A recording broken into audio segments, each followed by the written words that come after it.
C'est une visite qui se veut très symbolique. Plusieurs médias affirment que Nicolas Sarkozy s'envolera pour la Libye jeudi.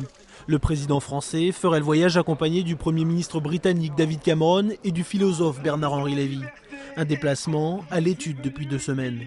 Selon lemonde.fr, la délégation doit visiter un hôpital de Tripoli et rencontrer les dirigeants du Conseil national de transition.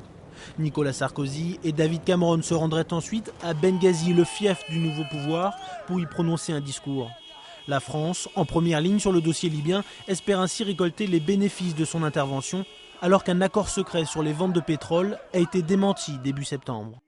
Ce que je sais, c'est que le Conseil de transition a dit très officiellement que dans la reconstruction de la Libye, elle s'adresserait de manière préférentielle à ceux qui l'ont soutenue. Et ça me paraît assez logique et assez juste. Ce déplacement, s'il se confirme, interviendrait donc au moment où de juteux contrats pétroliers pourraient être renégociés.